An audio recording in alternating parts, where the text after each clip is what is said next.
அவங்க நிறையா அனுபவசாலி, நிறைய எக்ஸ்பீரியன்ஸ் இருந்தாலும் அந்த இடத்துல டிஆர் பாலா சாருக்கு ஒரு தந்தையாகவும் ஒரு தாயாகவும் எங்கள் எல்லாருக்குமே ஒரு அரவணைப்பாகவும் அந்த செட்டில் இருந்தாங்க. ஸோ அது வந்து ரொம்ப பெரிய விஷயமா நான் பார்க்குறேன். தேங்க்யூம்மா, தேங்க்யூ சார்.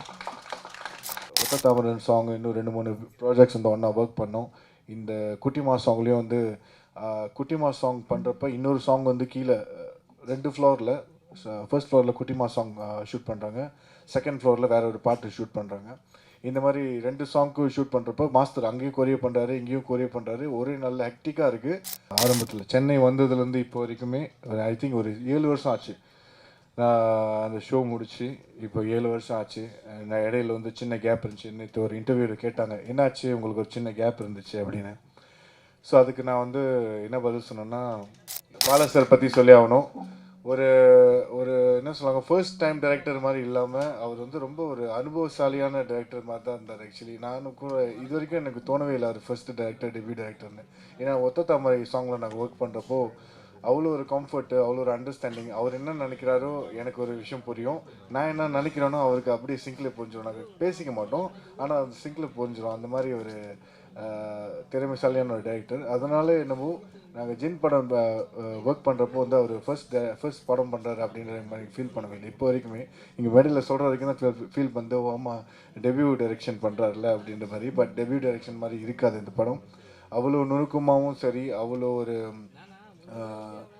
கணிப்பாகவும் அவருக்கு என்ன தேவை அப்படின்றது அந்த ஜின் கதையில் எல்லா ஆர்டிஸ்ட்கிட்டையும் கேட்டு அழகாக கேட்டு வாங்கி இந்த படத்தை வந்து கடைசி வரைக்கும் எடுத்து வந்திருக்காரு. ஸோ அதுக்கு சார், நீங்கள் வந்து ஒரு டைரக்டராகவும் சரி, ஒரு ப்ரொடியூசராகவும் சரி, ஒரு ஒன் மேன் ஷோவாக இங்கே அங்கே நிறையா ஓடி தெரிஞ்சது வந்து நானும் பார்த்துருக்கேன். ஸோ அதுக்கு வந்து மிகப்பெரிய ஹேட்ஸ் ஆஃப். அது ரொம்ப ஈஸியான ஒரு விஷயம் கிடையாது. அது வந்து என்ன, அதுக்கு ஒரு பலத்தை கைத்தில் கொடுக்கலாம். ஏன்னா அது நான் கிட்ட இருந்து பார்த்துருக்கேன். அவர் ஒண்டி அங்கங்கே ஓடிட்டு இருப்பார். ஆனால் ஸ்ட்ரெஸ்ஸை அப்படி ஃபேஸில் காமிச்சிக்க மாட்டார், அப்படி சைலண்ட்டாகவே இருப்பார். நானே கேட்பேன், சார் அறி ஓகே அறி ஓகேன்னு. பட் ரொம்ப அற்புதமான ஒரு மனிதர். இந்த படம் மூலிமா, இந்த ஒத்த தாமரை சாங் மூலிமா நான் இவரை வந்து சந்திச்சதில் நான் ரொம்ப சந்தோஷப்படுறேன். என்னை இன்னும் நிறையா பயணங்கள் தொடரணும் sir. Thank you so much for trusting me and giving me this role in Jinn. என்னை நம்பி நான் இந்த கதை பண்ணுவேன்னு நம்பி எனக்கு இந்த வாய்ப்பு கொடுத்ததுக்கு மிகப்பெரிய நன்றி சார். இன்னும் வந்து ரொம்ப தாமதமாச்சு. ஸோ அதனால் நான் குயிக்காக சில விஷயங்கள் சொல்லிடுறேன். அனில் ரெட்டி சார், ரகு சார் ஒரு துணை ப்ரொடியூசர்ஸாக வந்ததுக்கு மிகப்பெரிய நன்றி. அது தவிர்த்து இன்னும் 2 பேர்த்துக்கு வந்து இன்னும் பெரிய நன்றி சொல்லணும். வேந்தன் சார் அண்ட் ராஜேஸ்வரி அம்மா. ஏன்னா செட்டில் வந்து அதாவது பாலா சார் எப்படி பார்த்தனோ, அவர் என்கிட்ட கேட்டார், ஆக்சுவலி நீங்கள் ஏன் சார்னு கூப்பிட்றீங்க, அண்ணன் கூப்பிட மாட்டீங்கன்னு. ஆனால் அவர் ஃபர்ஸ்ட்டு மீட் பண்ணதுலேருந்து சார்னு கூப்பிட்டுருக்கேன். ஆனால் அண்ணன் மனசில் இருக்குது, ஆனால் சார்னு வந்து மரியாதை அப்படியே இருக்குது. ஆனால் அந்த செட்டில் வந்து அவர் வந்து எந்த அளவுக்கு ஒரு ஃபேமிலியாக இருந்தாரோ, அவரோட ஃபேமிலியும் எங்களோட ஃபேமிலி அப்படி டோட்டல் ஆகிட்டாங்க. வேந்தன் சார் அண்ட் ராஜேஸ்வரி அம்மா அவங்க வந்து ஒரு பதவியில் இருக்காங்க. அவங்க நிறையா அனுபவசாலி, நிறைய எக்ஸ்பீரியன்ஸ் இருந்தாலும் அந்த இடத்துல டிஆர் பாலா சாருக்கு ஒரு தந்தையாகவும் ஒரு தாயாகவும் எங்கள் எல்லாருக்குமே ஒரு அரவணைப்பாகவும் அந்த செட்டில் இருந்தாங்க. ஸோ அது வந்து ரொம்ப பெரிய விஷயமா நான் பார்க்குறேன். தேங்க்யூம்மா, thank you sir. And Vivek Marvin brothers, எனக்கு வந்து ஆக்சுவலி நான் ஃபர்ஸ்ட் நான் நிறைய இன்டர்வியூஸ்லாம் சொல்லியிருக்கேன். விவேக் மர்வின் ஆரம்பத்தில் எனக்கு நான் உங்களை தெரியறதுக்கு முன்னாடி விவேக் மர்வின்றது ஒரு ஆள் தான் நினச்சிருந்தேன். ஆனால் 2 மைண்ட்ஸ் திங்க் லைக் அந்த மாதிரி ரெண்டு பேர் அப்படின்றது எனக்கு வந்து சமீப காலத்தில் தெரியும். அதுக்கப்புறம் இவங்க கூட ட்ராவல் பண்ணேன். நிறைய ஹிட் சாங்ஸ் கொடுத்துருக்காங்க. ஆடியன்ஸோட பல்ஸு, யங்ஸ்டர்ஸோட பல்ஸ் பிடிச்சி பாட்டு வந்து அழகாக செஞ்சு அதை ஹிட் ஆக்குவாங்க. அவங்களோட பாடல்களில் நானும் ஒரு பங்காயிட்டு இருக்கேன் அப்படின்றப்ப ரொம்ப சந்தோஷமாக இருக்குது. And wishing all the very best. இன்னும் நிறைய படங்கள் உங்கள் கூட நான் பண்ணணும், நீங்களும் நிறைய உயரத்துக்கு போகணும்னு சொல்லிட்டு நான் வேண்டிக்கிறேன். அண்ட் இதே மேடையில் வந்து மகாவிஷ்ணு பிரதர் வந்திருக்காரு. அவரை பற்றி சொல்லிடுறேன். பிரதர்னா கூப்பிட்டேன் போது நான் கேட்டேன், பிரதர்னு கூப்பிடலாமா அவங்களன்னு. தாராளமாக பிரதர்னு கூப்பிடுங்க அப்படின்னு சொன்னார். அவர் வந்து பல மேடைகள், பல நாடுகள் வந்து கடந்து போய் அவர் ஆன்மீக பயணத்தை வந்து மேற்கொண்டுட்ருக்காரு. அதே மாதிரி மலேசியாவில் ரீசன்ட் டைமில் வந்திருந்தார். நான் அதை பற்றி கூட சொல்லியிருந்தேன். நான் பாலா சார்கிட்ட அன்றைக்கி பேசினேன். ஏன்னா அவர் வந்து என்னோட எங்களோட ட்ரெய்லர் வந்து லான்ச் பண்ண போகிறாங்க, டீசர் லான்ச் பண்ணியிருக்காங்கன்னு பார்த்ததுக்கப்புறம் எனக்கு ஒரு ஷாக்கு. நான் உடனே பாலா சார்கிட்ட கேட்டேன், சார் எப்படி சார் இவர் ஷேர் பண்ணியிருக்காங்க, இவருக்கு தெரியுமா அவங்கள அப்படின்றப்போ பாலா சார் சொன்னார், எனக்கு நல்ல பழக்கம், நல்ல பிரதர் மாதிரின்னு. ஸோ அவரும் பாலா சாரும் சரி, மகாவிஷ்ணு பிரதரும் சரி, 2 பேருக்குமே 2 பேர் நன்றி மறக்காமல் இன்ன வரைக்கும் பழகியிருக்காங்க. அந்த பயணத்தில் நானும் ஒன்றா வந்திருக்கேன் அப்படின்றப்போ ரொம்ப சந்தோஷமாக இருக்குது. தேங்க்யூ பிரதர், உங்களோட அவ்வளோ பிஸி ஷெட்யூல்லையும் நீங்கள் இன்றைக்கி வந்து இவ்வளோ நேரம் உட்காந்துருக்கீங்கன்றப்போ அது ரொம்ப ஹார்ட் டச்சிங்காக இருக்குது. Thank you for being with us. And அடுத்ததாக வந்து அர்ஜுன் ராஜா, கேமராமேன். ஒரு படத்தில் கதை எந்த அளவுக்கு ஒரு இம்பார்ட்டனோ அதை காமிக்கிற விதம்னு ஒன்று இருக்கு இல்லையா. சார் சொன்னாங்க 2 பேருமே உட்காந்து வந்துட்டு அந்த இன்னைக்கு சீன் என்ன பண்ண போகிறோம் அப்படின்னு சொல்லிட்டு டிபேட் பண்ணி போயிட்டே இருப்பாங்க. அந்த அளவுக்கு 2 பேத்துக்குள்ள ஒரு அண்டர்ஸ்டாண்டிங் இருக்கும். அர்ஜுன் ராஜா பிரதர் வந்துட்டு வெரி குட் கேமராமேன். எனக்கு வந்துட்டு என்ன எப்படி சில இடங்களில் நானும் தப்பு பண்ணுறது இருக்கும், ஷார்ட்ஸ் மிஸ்டேக்ஸ் இருக்கும், நம்ம வந்து சில ஆங்கிள்ஸ் வந்து தப்பாக பார்க்குற மாதிரிலாம் இருக்கும். அதெல்லாத்தையும் கரெக்ட் பண்ணி ரொம்ப பொறுமையாக ரொம்ப ஜாலியாக வந்து ஹேண்டில் பண்ணாங்க. அந்த camera department team, entire art department team, full செட்டே வந்து எப்பயுமே வந்து ஒரு ஜாலியாக இருக்கும். எப்பயுமே ஸ்ட்ரெஸ்ஸாக இருந்ததில்லை, எனக்கு தெரிஞ்சு ஸ்ட்ரெஸ்ஸாக இருந்ததில்லை. எல்லாமே ஜாலியாக தான் போயிருக்கு. லேட்டாக முடிச்சிருக்கோம், ஆனால் லேட்டாக முடிக்கிறப்ப கூட யாருமே டென்ஷனாக முடிச்சதில்லை நினைக்கிறேன். எல்லாம் ஜாலியாக தான் முடிச்சுக்கோங்க. எல்லாம் ஜின் பண்ண வேலைன்னு நினைக்கிறேன். இந்த art direction team, Dineshkumar brother ரொம்ப அற்புதமான வேலைகள் பண்ணியிருந்தார். நானே ஒரு செட் பார்த்து ரொம்ப ரொம்ப ரொம்ப இம்ப்ரெஸ் ஆகிட்டேன். எனக்கு ரொம்ப சந்தோஷமாக இருந்துச்சு. அப்பா இவ்வளோ பெரிய செட்டில் நம்மளும் ஒரு பார்ட்டாக இருக்கோன்றப்போ எனக்கு ஆக்சுவலி அது ரொம்ப அமேஸ்டாக இருந்துச்சு. இந்த ஆர்ட் டைரக்ஷன் டீமுக்கு வந்து salute, thanks. And Stun master, Phantom Pradeep master, thank you so much master. உங்களை ரொம்ப நான் கஷ்டப்படுத்தியிருக்கேன். படத்தில் ஒரு 4 ஃபைட்டு எனக்கு வந்து ஆக்சுவலி ஜின் கதை பாலா சார் சொல்கிறப்போ இந்த ஃபைட் சீக்வன்ஸ் பற்றி சொல்லியிருந்தார். எனக்கு வந்து பர்சனலாகவே, ஏன்னா நிறைய படங்கள் பார்த்து வளர்ந்ததுனால நமக்கும் இந்த ஃபைட்லாம் பண்ணணுன்னு ஆசைலாம் இருக்கும் இல்லையா. அந்த மாதிரி ஆசை உள்ள பையன் தான் நானும். இந்த படத்தில் ஒரு 4 ஃபைட் இருக்குது அப்படின்னாரு. அந்த 4 ஃபைட்டும் பார்த்தீங்கன்னா நான் பண்ணல, ஜின்னா பண்ணுது. அந்த ஜின் எப்படி பண்ணுது அப்படின்றது தான் இந்த கதையில் நிறைய விஷயங்கள் இருக்கும். அது மாஸ்டர்கிட்ட சொல்லி, மாஸ்டர் வந்து என்னை வந்து ஒரு நியூ ஒரு புதுமுக நடிகரோ இல்லை ஒரு அனுபவம் இல்லாதவங்க பண்ணுற மாதிரியோ அந்த மாதிரி எந்த விஷயமும் கொடுக்காம, ஒரு அனுபவமிக்க ஒரு நடிகர் பண்ணால் இந்த மாதிரி பண்ணுவாங்க, ஒரு எக்ஸ்பீரியன்ஸான பர்சன் என்ன மாதிரிலாம் ஃபைட் பண்ண முடியும் அப்படின்ற விஷயத்தில் எனக்கு கற்றுக் கொடுத்து என்னையும் பண்ண வச்சாங்க. Thank you master. நிறைய இடங்களில் அவங்க கஷ்டப்படுத்தியிருக்கேன், நான் அதை கரெக்டாக காப்பாற்றிட்டேன்னு நினைக்கிறேன். So thank you master. இந்த டான்ஸ் மாஸ்டர் ஸ்ரீதர் மாஸ்டர், ஒத்த தாமரன் சாங் இன்னும் 2-3 ப்ராஜெக்ட்ஸ் வந்து ஒன்றா ஒர்க் பண்ணோம்.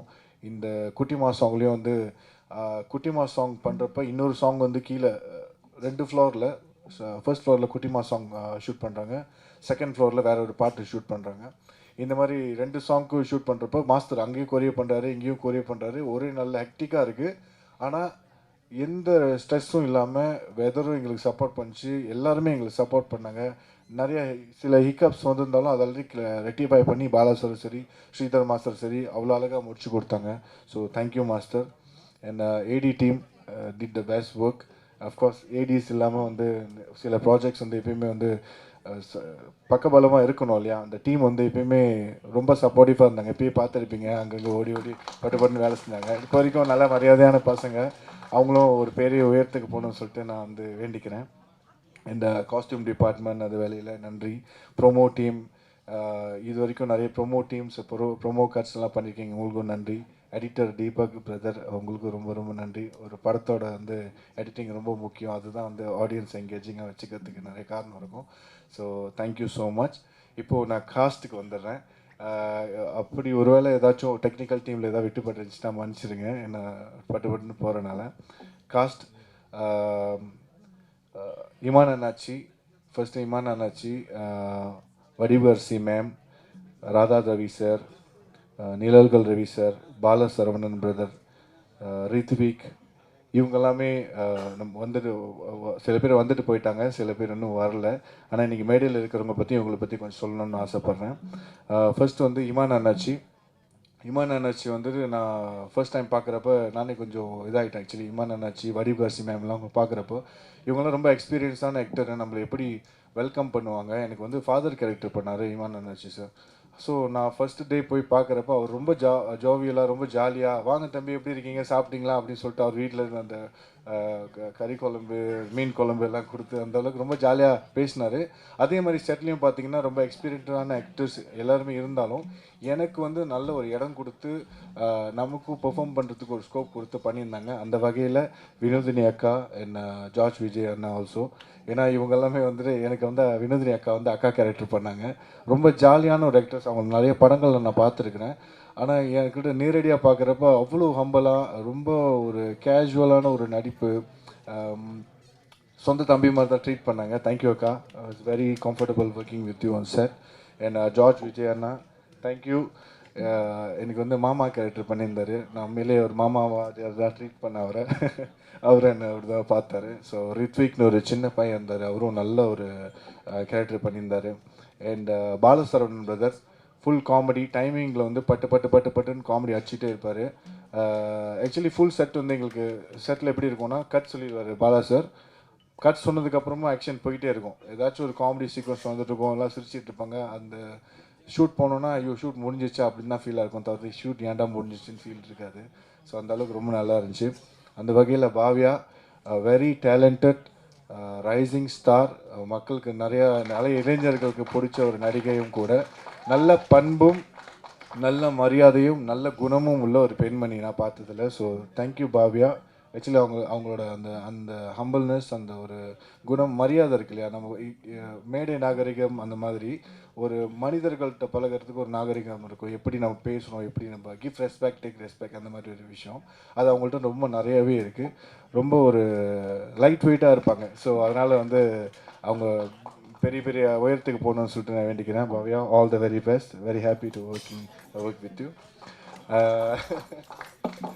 அண்ட் சாம் விஷால் பிரதர் நம்ம தான் இங்கே பார்த்தேன். அவர் ஒரு பாட்டு பாடியிருக்காரு, கொஞ்சம் பக்கமான்னு சொல்லிட்டு. அந்த பாட்டு அவரோட வாய்ஸ்க்கு நிறைய பேர் ஃபேன். ஸோ எங்கள் படத்தில் அந்த பாடல் பாடினதுக்கு ரொம்ப ரொம்ப நன்றி. And Nikhil Murugan sir, thank you so much. உங்களை வந்து நான் நிறையா ப்ராஜெக்ட்ஸில் பார்த்துருக்கேன். நான் ஆரம்பத்தில் சென்னை வந்ததுலேருந்து இப்போ வரைக்குமே ஐ திங்க் ஒரு 7 வருஷம் ஆச்சு நான் அந்த ஷோ முடிச்சு. இப்போ 7 வருஷம் ஆச்சு. நான் இடையில வந்து சின்ன கேப் இருந்துச்சு. நேற்று ஒரு இன்டர்வியூவில் கேட்டாங்க, என்னாச்சு உங்களுக்கு ஒரு சின்ன கேப் இருந்துச்சு அப்படின்னு. ஸோ அதுக்கு நான் வந்து என்ன பதில் சொன்னேன்னா, படங்கள் வந்துச்சு. உண்மையிலே படங்கள் பண்ணிக்கிட்டு இருந்தேன். அந்த படங்கள் பண்ணுறப்ப சில சந்தர்ப்ப சூழ்நிலைகள், சில தாமதங்கள் ஏற்படும். சில இடங்களில் வந்துட்டு இடம் பொருள் ஏவல் இருக்கு இல்லையா, ஸோ அந்த மாதிரி விஷயங்கள் அதை பார்த்து தான் சொல்லுவாங்க. அந்த மாதிரி நான் பண்ண படங்களில் 2 படங்கள் வந்து சஸ்பென்ஸாக வச்சுருக்காங்க. ஸோ இதுக்கப்புறம் தான் ஒன்று ஒன்றா வரும். ஸோ அதனால சின்ன சின்ன கேப்ஸ் இருந்துச்சு.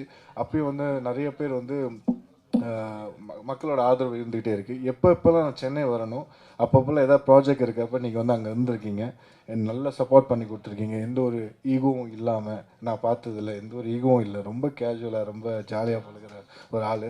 ஸோ அவருக்கு ஒரு வளர்த்த கைத்தல் கொடுங்க.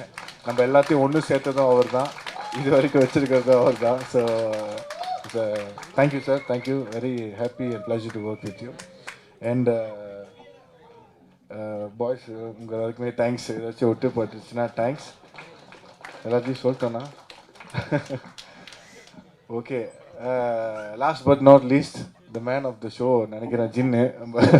அந்த பையனை அவர் ஒரு காஸ்ட்டு தான். அந்த காஸ்ட் என்னால் வர முடியல. அவர் இங்கே தான் எங்கேயோ இருப்பார். ஸோ அந்த ஜின்னுக்கும் வந்து மிகப்பெரிய நன்றி சொல்கிறேன். நான் ஜின் மூலியமாக தான் நாங்கள் எல்லாருமே ஒன்று சேர்ந்தோம். இந்த ஜின் கதை சார் சொன்ன மாதிரி குழந்தைங்களுக்கும் சரி பெரியவங்களுக்கும் சரி பிடிக்கிற மாதிரி ஒரு கதை, என்டர்டெய்னராக இருக்கும்னு தான் சொல்லியிருந்தாரு. 2-3 இன்டர்வியூஸில் நாங்கள் பேசியிருந்தோம். அதாவது நம்ம வந்து இப்படி இருக்கோம் அப்படி இருக்கோம் அந்த மாதிரி விஷயங்கள் அந்த மாதிரிலாம் எதுவுமே பண்ணல, அந்த மாதிரி எதுவுமே சொல்லலை. It's gonna be purely entertainer. ஒரு 2 மணி நேரம் நீங்கள் வந்து டிக்கெட் கொடுத்து பார்க்குறீங்க, உங்களுக்கு சந்தோஷமாக இருக்கணும், ஸ்ட்ரெஸ் பஸ்டராக இருக்கணும், நல்லா சிரிச்சிட்டு போகணும்ப்பா, நல்லா இமோஷன் மூவி பார்க்கணுப்பா, ஒரு நல்ல ஃபேமிலி ஸ்டோரி பார்க்கணுப்பா அப்படின்னா I think Jinn won't disappoint you அப்படின்னு நாங்கள் நம்புகிறோம். உங்களுக்கு பிடிச்சிருந்துச்சுன்னா நீங்களும் பார்த்து இன்னும் 10 பேர்கிட்ட சொல்லுங்கள். அந்த 10 பேர் இன்னும் 10 பேர்கிட்ட சொல்லுவாங்க. ஏன்னா எங்களை மாதிரி சின்ன படங்கள் இப்போ உள்ளே வரப்போ, உங்களை மாதிரி சப்போர்ட் எங்களுக்கு வரப்போ தான் எங்களால் அடுத்தடுத்த படத்துக்கு மூவ் பண்ணி போக முடியும், அடுத்தடுத்த வெற்றி நோக்கி எங்களால் ஓட முடியும். அதில் மிகப்பெரிய பங்கு இந்த மீடியா நண்பர்களுக்கும் பார்த்துக்கிட்டு இருக்கிற மக்களுக்கு தான் இருக்குது. ஏன்னா ஒவ்வொரு கலைஞனும் ஆசைப்படுறது அவனோட அங்கீகாரத்துக்கு தான். அந்த கலைஞர்களாக நாங்கள் கேட்குறோம் எங்களோட அங்கீகாரத்துக்கு. பிடிச்சிருக்கு பிடிக்கலன்றது செகண்டரி, ஆனால் படம் பாருங்கள், பிடிக்கும்னு நாங்கள் நம்புகிறோம். Thank you so much.